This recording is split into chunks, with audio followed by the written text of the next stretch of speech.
Yes, ni tariki enye Mata.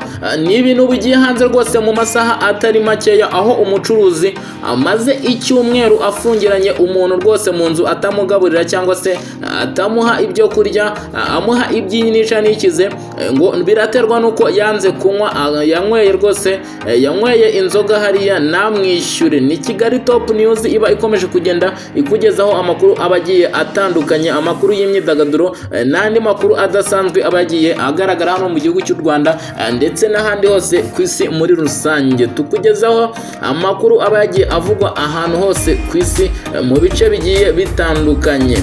Tukwibutsa niba utarabashe kuba wakanda subscribe n'iryo jambo ritukura, rikandeho ubone akazogera ugakoreho notification yacu ijye ikugereraho ku gihe, amakuru yose rwose akugerereho ku gihe. N'ahandi wabona amakuru meza cyangwa se amakuru akiba cyangwa se amakuru ngo yabonere ku gihe nko kuri Kigali Top News. Twakomeje kugenda tugusezeranya, akaba ari nayo mpamvu dukomeje kugenda tubikora rwose. Turanabasuje mwe mwese muherereye mu mujyi wa Kigali ndetse no mu zindi ntara zose z'igihugu nk'amajyepfo, amajyaruguru, uburasirazuba n'uburengerazuba. Turanabashuje mwe mwese muherereye mu muryango wa East Africa, abaherereye mu gihugu cya Uganda, abaherereye mu gihugu cy'u Burundi, Tanzania, Congo ndetse n'abandi baherereye muri Afrika muri rusange n'ahandi hose ku isi. Ni mu karere ka Gatsibo, mu murenge wa Kiramuruzi, mu kagari ka Nyabisindu, ngo umudugudu ni Akabuga, naho umucuruzi rwose amaze iminsi itari mikeya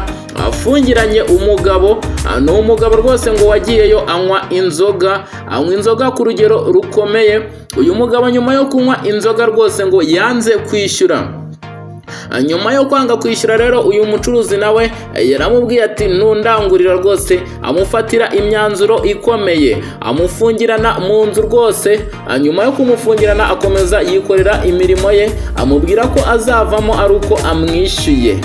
Nyuma y'ibyo rero abantu rwose ngo bakomeje kugenda baburira irengero uyu mugabo, bibaza aho yagiye. Baravuga ati se yagiye mu kazi, kuko yari asanzwe ari umuntu ukora umwuga w'ububaji rwose hariya mu gasantire ngo ka Kabarore. Uyu mugabo rero umugore we nawe yagiye abyibazaho, aravuga ati se umugabo wanjye yagiye atambwiye.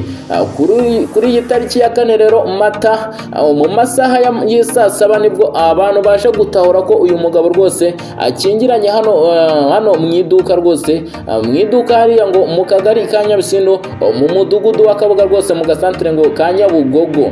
Uyu mugabo byashe kuvuga rwose ko ngo akingiranywe mu iduka, aho byatahuwe n'abantu rwose banyweraga muri aka kabari. Uyu mucuruzi rero nawe yahise afunga aka kabari aragendana. N'ubu ngo ntabwo haramenyekana ahari, akaba nawe yasize avuze yuko rwose ngo uyu mugabo azasohokamo ari uko yishyuye cyangwa se bamwishyuriye amafaranga yanywereye inzoga rwose atamwishyuye.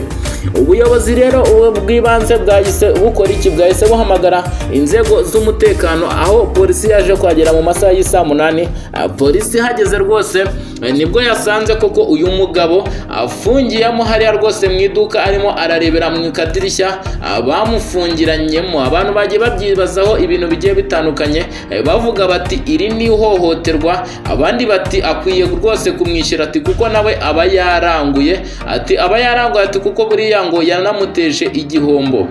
Nibwo rero umuyobozi wa polisi hariya mu murenge wa Kiramuruzi yamanukaga n'imodoka rwose, n'imodoka ya polisi aza hariya rwose mu gasantire ka Nyabugogo mu kagari ka Nyabisindu, aganira n'abaturage bagiye batandukanye ndetse n'ubuyobozi bw'ibanze, bafata umwanzuro rwose ko uyu mugabo ngo akwiye gusohorwamo.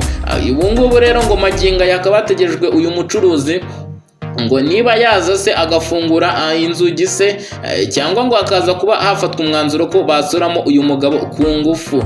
Uyu mugabo rero nawe ngo agomba kuba yatanga rwose amafaranga agatanga amafaranga yanywereye. Gusa ngo uyu mugabo wafungiranye uyu nguyu ashobora gukurikiranwa n'amategeko, ati kuko ngo yarihaniye, ati kwihanira mu gihugu cy'u Rwanda ntabwo byemewe, kwihanira ni ibintu bitemewe na gato. Ati hari inzego z'ubuyobozi, ati kandi iri ni iyicarubozo kuba wafungirana umuntu rwose ukamumaza amasaha atari make, amasaha arenga 24, atararya, ati no mu gihugu cy'u Rwanda rwose n'abashinzwe gutanga ibihano, ati icyo gihano naho kigeze kiba muri iki gihugu cyacu cy'u Rwanda, ati nabyo bikaba byafashwe nko kuba yarenga ku mategeko. Wakwibaza ati se uyu mugabo yari yasohoka rwose muri iyi nzu? Kugeza amagingo aya ntabwo uyu mugabo arasorwa muri iyi nzu, gusa inzego zishinzwe umutekano nk'urwego rwa polisi, urwego rwa RIB, inzego z'ibanze ndetse n'abadaso cyangwa se urwego rushinzwe umutekano rukaba ruri hariya rwose mu gasantere ka Nyabugogo, ni mu kagari ka Nyabisindu, aho bategereje niba uyu mugabo ari buze gusorwamo. Ni ibintu byagiye bivugwaho n'abatari bakeya, ni ibintu rwose biri kugenda bivugwaho n'abatari bakeya, aho rwose abantu bakubise buzuye bari kwibaza ikiri buze kubera hariya. Gusa nyine inzego z'umutekano wa hariya zikaba zagiye zivuga ko ibi bintu ari akarengane.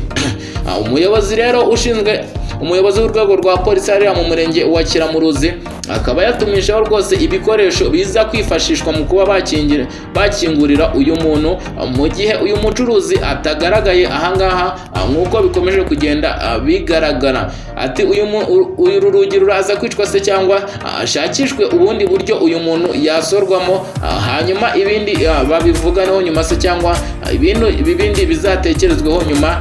Ati umuntu wenda yabashije kuramirwa, ati kuko ni umuntu umaze iminsi itari mikeya, rwose iminsi itari mikeya afungiranwe, ni nyuma yo kuba ngo yaranyweye inzoga zitari nkeya ndetse akagura n'abagiye batandukanye, hanyuma rwose bikaza gusanga yuko amafaranga yari afite yamubanye iyanga ugereranyije n'inzoga yari yanyweye, ngo akaba yari yanyweye inzoga nyinshi cyane. Abacuruzi rero bahariya rwose bakaba bateranye ndetse n'ubuyobozi bw'ibanze bakaba bari kwiga kuri iki kibazo rwose, ati uburyo cyakemurwamo.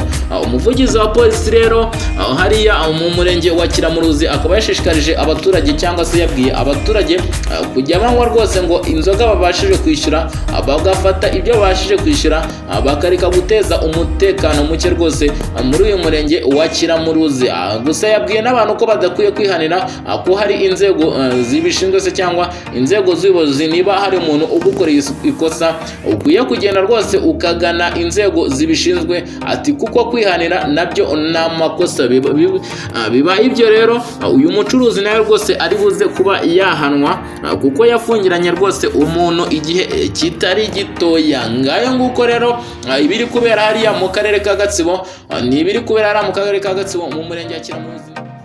Kigali Top News rero ikomeje kugenda igushishikariza kuba wakwirinda kuba wakora ibikorwa nk'ibi rwose, ibikorwa nk'ibi byo mu nyamaswa. Nawe munyarwanda aho uri hose ukwiye kuba ijisho rya mugenzi wawe, ukwiye kuba ijisho ry'umuturage cyangwa ukaba ijisho rya polisi, ugatangira amakuru ku gihe, bityo ibyaha nk'ibi rwose bikirindwa mu gihugu cyacu cy'u Rwanda. U Rwanda rukaba u Rwanda rwiza, u Rwanda rw'amata n'ubuki, ndetse uwakoze amakosa akaba yahanwa n'ababifitiye ububasha. Murakoze. ni Kigali Top News.